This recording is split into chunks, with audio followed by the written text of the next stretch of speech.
And we are recording. Excellent.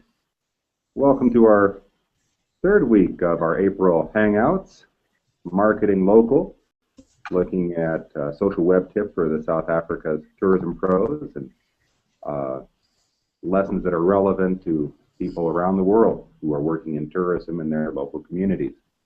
I'm Ron Motter from Planeta.com, and I'm joined today with two good friends, Martin Hatchell from This Tourism Week and Greg Hubbs uh, from Transitions Abroad, based in the United States. Greg, you're new to our Hangout and chats. Can you introduce yourself, please? Okay.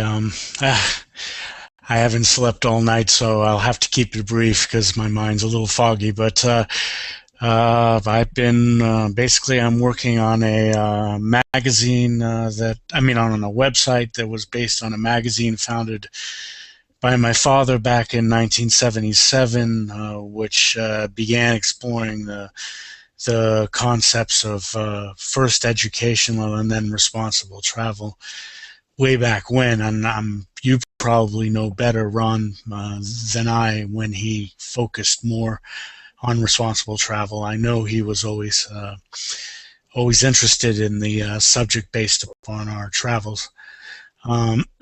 Since I've taken over the website, I've included many articles on the site on the subject of responsible travel and volunteerism, which I consider a form of responsible travel. And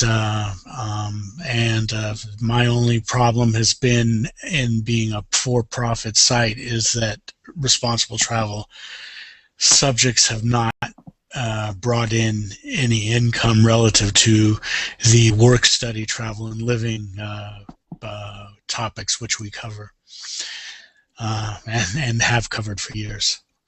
So I'm the editor-in-chief and basically bring in articles, edit them, put them up, and and I'm working on revising the site to make it eye candy the way it seems the search engines want sites to be these days.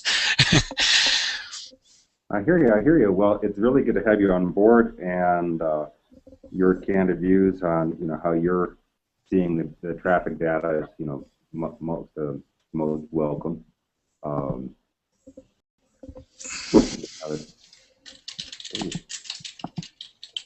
Great. Let's see. Greg, is it are we transitionsabroad.com? That's correct. Yes. Yeah, I'm on your site now. Yeah, I just finished. In fact, that's what I was doing last night, putting out a new webzine based on South Africa. Hello? Oh, you're there. Okay. I don't know if that'll come through in the chat. There's an April issue on Latin America. Yeah. It starts with our narrative travel writing contest winners, which we have once a year for those who don't want to, who want to explore the creative side. But even the narrative contest was based upon a subject which is very much in keeping with responsible travel. One second. Greg, let me break in just for 1 second. We've had part of this conversation, in which, you have this legacy, and Transitions Abroad has often embedded responsible travel into the features. Right. And to me, that's what I like the best. It's not just, I want to say, it puts the responsible characteristics right in the article instead of carrying off a flag or a banner saying, we are the responsible tourism website. You're the Transitions Abroad website, and really kind of you've been focusing on helping people from the United States, travel abroad outside the U.S. And to me, there's an incredible logic in what you're doing there that I think it would be wise for other people to, have a good look at transitionsabroad.com and see what you've done. Frankly, Transitions is a site I don't think that is well, I don't think it's well known in South Africa. So I think that maybe we can get a spike of traffic from this conversation. Well, I'd like to get more submissions. We function from, via the submissions that we receive. Certainly I do as editor, and we don't get many submissions from South Africa. We have a few on the site, but we can only I can only edit and put out content insofar as I receive it. So it certainly is useful to. It would be useful for people to be aware of us, I should say, in South Africa. I'll take on the job of making at least some people aware of you, Greg. Thank you. Something that you brought up, Ron, I think that's very important, is the difference between responsible travel and, for instance, ecotourism. In ecotourism, you're in, to use the boardroom bingo word, you're in a silo. Mm-hmm. In cultural tourism, you're in a silo. In sports tourism, you're in a silo. But in responsible tourism, it's everything that you do when you travel or when you're studying, you're researching your travel, and when you're reporting about your travels after your journey. Responsible tourism is a way of life, or it's a way of traveling, whereas the others are niches. And you can go do an ecotourism experience this morning and a cultural tourism experience this afternoon, and the one may not be responsible, the other one may be. So it's very important that responsible travel is a very broad thing. It's a whole lifestyle, and it's a whole travel lifestyle. Well, and, I think I agree with you. No, I'm sorry. Go ahead. No. It's good to know that you're getting that across. I understand, and I think that my father being, both my parents being from an academic background, and not for love of being in the academia, but for love of reading and learning and travel. My father was interested most in educational travel, and for him, everything was about learning. So for him, I think responsible travel is so I can't consult with him now because he's passed, but was a subset of the idea of educational travel, meaning that everything you do, you're learning. And you're learning and you're acting upon your knowledge.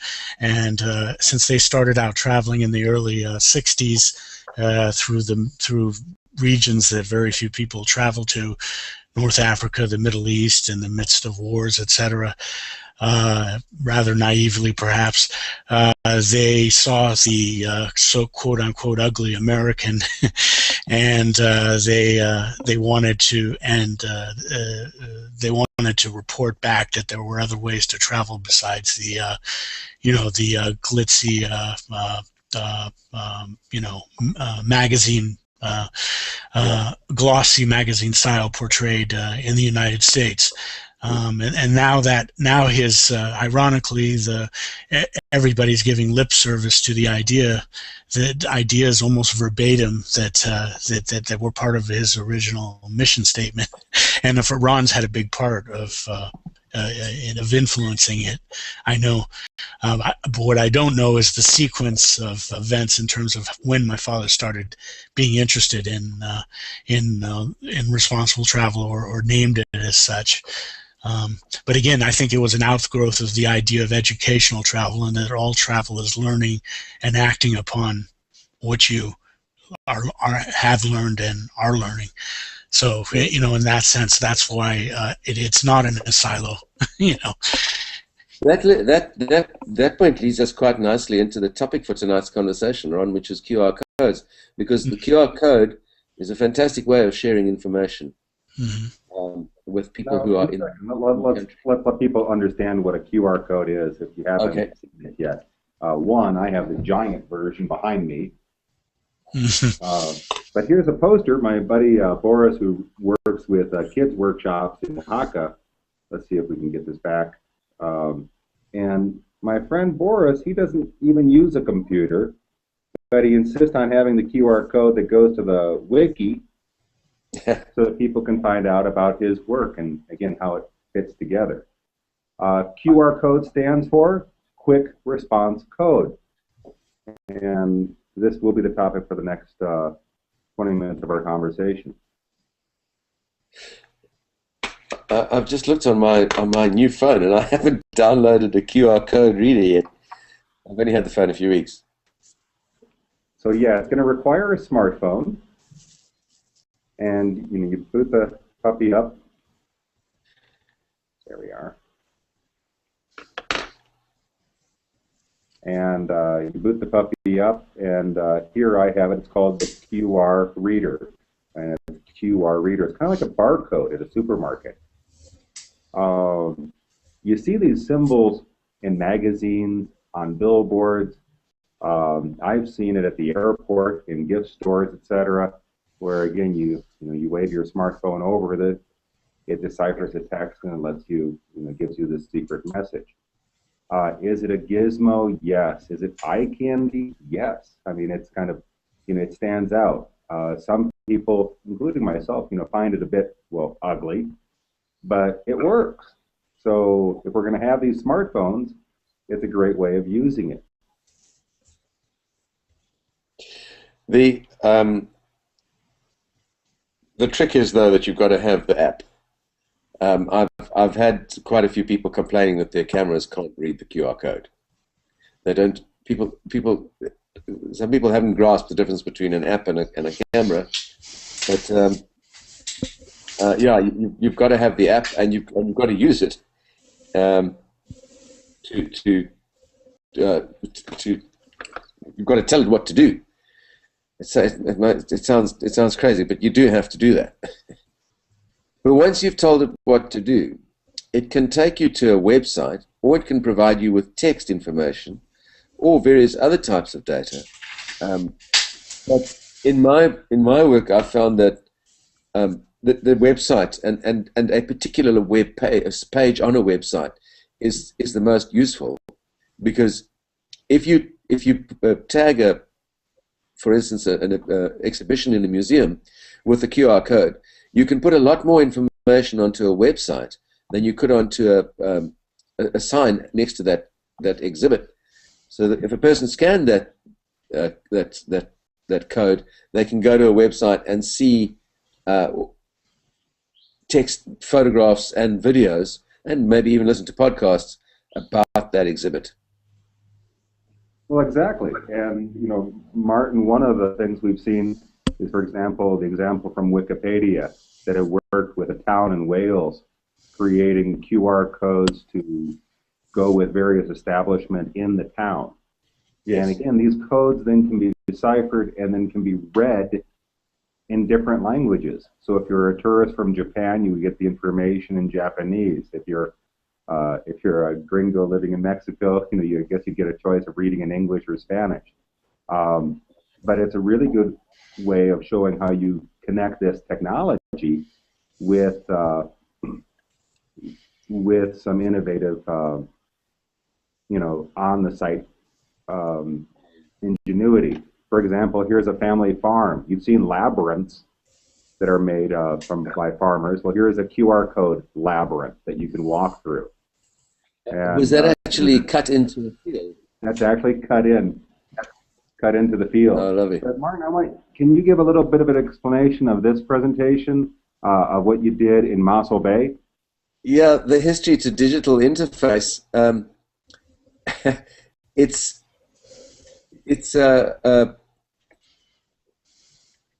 We put up a whole lot of QR codes there. It's on the screen now.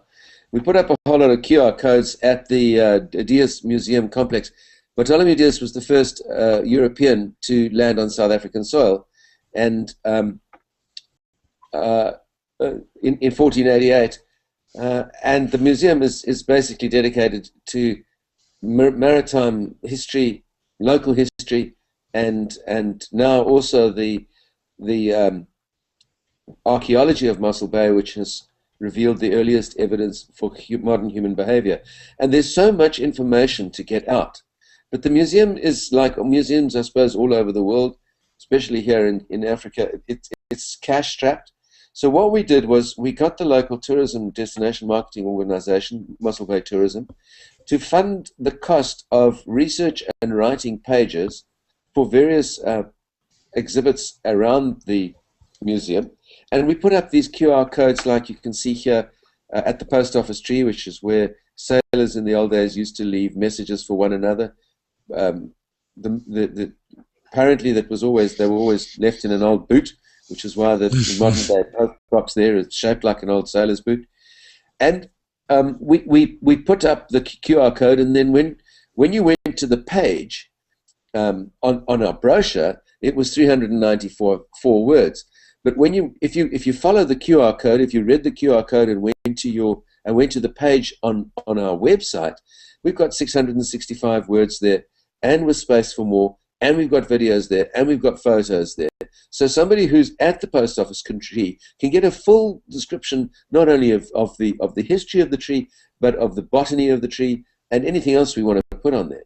So we're able to tell our stories, and the value of this is that it's not only the people who are on the ground reading the QR codes that can see this. If anybody searches post office tree on normal Google search, they'll find they might come across this page. And so it serves a dual purpose. It serves a purpose on the ground, and it serves a purpose online. Well It's done. working very well. It's working very well. Fantastic. Greg, have you used QR codes yourself? Only insofar as we've discussed them. I have read quite a bit about them, and have read that Google looks fondly on them, and in terms of their inclusion on your website, and it does help your search rankings, which certainly never hurts, since the majority of traffic, at least for me, still comes from organic search. So There's one caveat. Mm-hmm. That is that if you're going to use them in print, you have to be careful where you use them. The height above the ground, the size, and the positioning. I mean, there's one famous example where somebody put a tiny QR code on the opposite side of the tracks on a busy subway, in a busy subway station. So for the QR code to work, you would have had to actually cross the tracks to the opposite side, and yeah, you've got to they've got to be large enough for the application. In this presentation, on the back page of the last page of the presentation, the first man who the second last page of the presentation, the first man who used the QR codes on the day that we launched them was Patrick Kelly from Canada, and he was really excited to see them. And he told me that the small town that he lived in had recently had floods, and the council had quickly printed a huge QR code on the back of a trailer, which it towed around the city. And anybody could scan that, and that automatically gave you the information where you could take your pets for shelter, where you personally could go to shelter, where you could get fresh drinking water, and so on and so forth. So the size that they had used, judging from what he said, it sounded like it was sort of 2 meters by 2 meters, or even bigger. A meter is a yard. Sorry, but here, and you can see in the picture the size of the QR codes and the height of the QR codes where we're using them. So it's size appropriate, and it's at the right height for comfortable use. That's a good point, Martin. And I think, when people, are learning to use QR codes for the first time and they create their QR code, the question is just making sure that the printout works. So there's no better way than just testing it out. So, for example, in August, we're having the conference, the Unconference, on Indigenous Peoples and Tourism. And so, as in all the posters that I make for events, includes a QR code. But it's very easy to make it too small, or to have a printer that doesn't print it fine enough. So the best advice that I have is just to give it a test, to talk it over with people. The posters that I make invariably include, a web link as well. So the people who want to go through the hassle of writing down samantha.wikispaces.com diagonal Indie Week 2013, they can go straight to the page. The person that has a smartphone skims that and goes to the page. But test it out. Use these things, see how it works. We are still looking for innovative stories. So if you are using QR codes in an innovative fashion, if you would allow us to quote you, highlight your examples, please tweet and include a message to ourselves and use that marketing essay hashtag. And we will be looking at QR codes beyond this conversation. What we haven't mentioned, Ron, is how do you create a QR code? Here's one of the QR code generators. You just need to search QR code generator on Google. It's goqr.me. It's one of many different types. They're free to use. You can create different size QR codes and download them and use them in print. Now, it is a nifty little toy, and it really works out well. Now, do you know, Ron, if there's any software that will take a QR code and automatically bookmark it so that you can create a bookmark list of what you've of the QR codes that you've encountered? Well, often because I'm all thumbs with my smartphone, so for me to bookmark something after I've received a website, I probably wouldn't be able to manage that, Well, I hear you. Again, if we use the QR code reader on your application, and I'm scanning myself and I can't see me. But if you use this QR code reader, it should have within it some of the applications of checking out the previously viewed chats you've had. I'm not sure why my picture is not coming up, but oh well.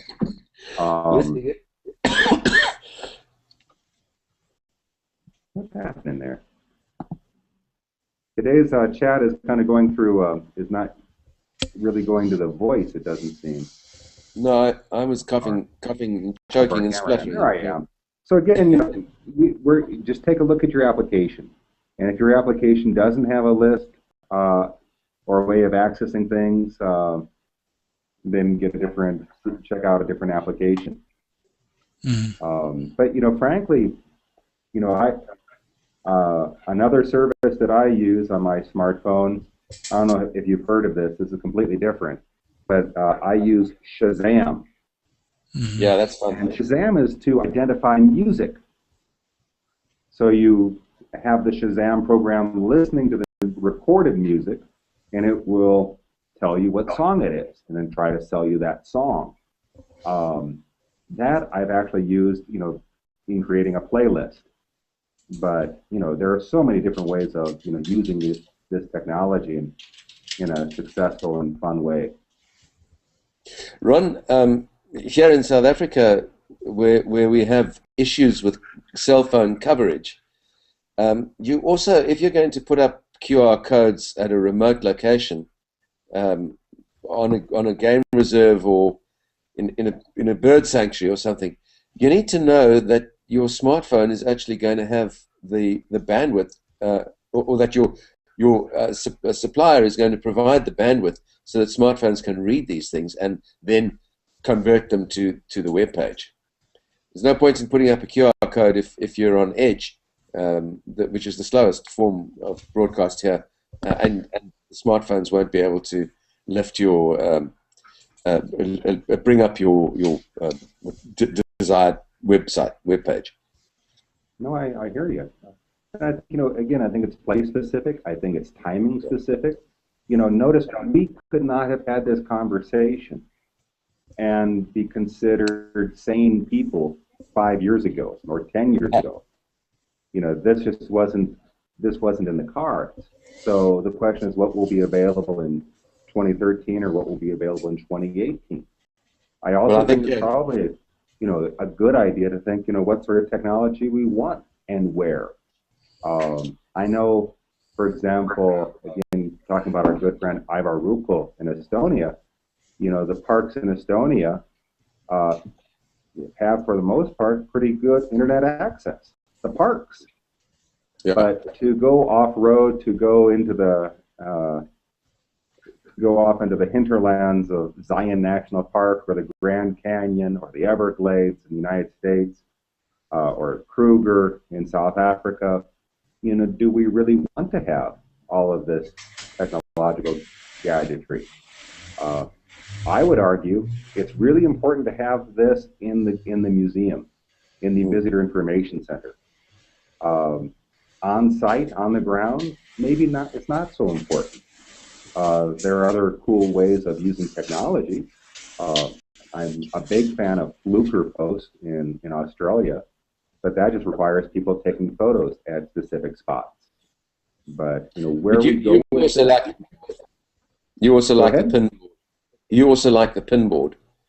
Nothing wrong with that. Love the foam board. Yeah, any sort of we need to have ways of engaging with the community, of ways of engaging and getting information that deepen our experience. If we're going to be buried, with our nose into the cell phone, frankly, that's no worse than our nose in a guidebook or a comic book, of which I've been guilty. But these things are very place specific and time specific. Nothing. These different, and I believe that we need to have conversations with the visitors and with the locals. At any point where this becomes too obnoxious, then we don't use it. When it's helpful, then I think we should underscore it and say, here's how it works. Quite interesting. My eldest son got married recently, and the kids were quite upset that somebody had tweeted a photograph of their ceremony during the ceremony, and the ceremony was held on the beach. And the kids said, "We're in a nature area. What are you doing with your phone?" So it's about being appropriate, and that's what responsible tourism is all about. Mm-hmm. Well, sure. I was at a wedding 2 weeks ago in the Mixteca region of Mexico, and they asked me to take photos, and so I took photos. But I was actually, the bride and groom were actually mobbed by photographers who were all less than 10 years old, who all had their cameras and taking pictures of, pictures. But again, it's the digital natives. It's the kids who are taking these photos. But it all changes.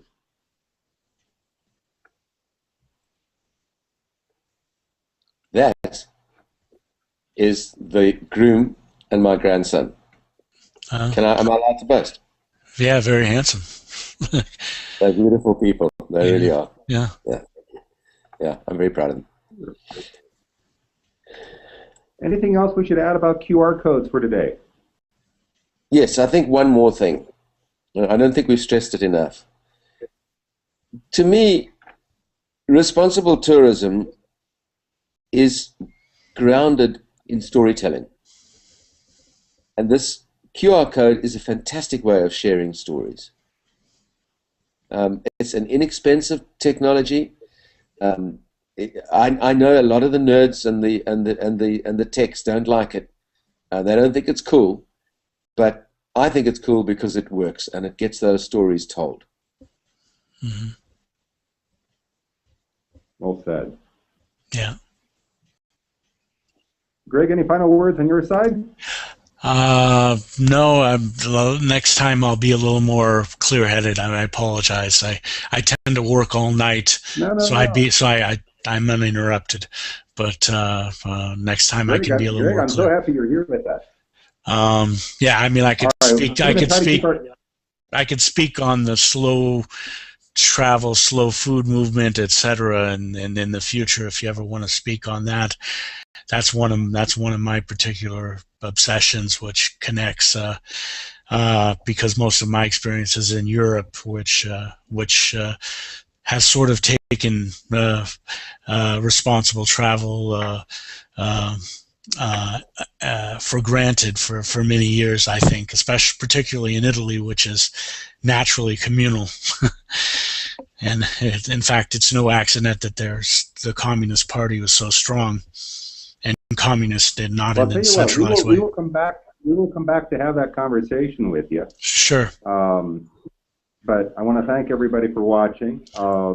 We will be back next Wednesday, April 24th. That's 5 p.m. in South Africa. We're going to try to keep it as a half-hour chat today. But thank you all for paying attention. I'll be updating the Planeta Wiki, the QR code page, as well as the marketing essay page. And again, for people who are curious and hungry for more information about responsible travel and good travel around the world, take a look at transitionsabroad.com and keep an eye on this tourism week. Is it co. That's correct. That's co.za. That's tourismweek.ca. And we'll have the links there in the YouTube page shortly. We're Great. in the broadcast now. I want to thank my guests and thanks to viewers, and we'll be back soon. Cheers. Thank you. Bye-bye. Thank you, Ron.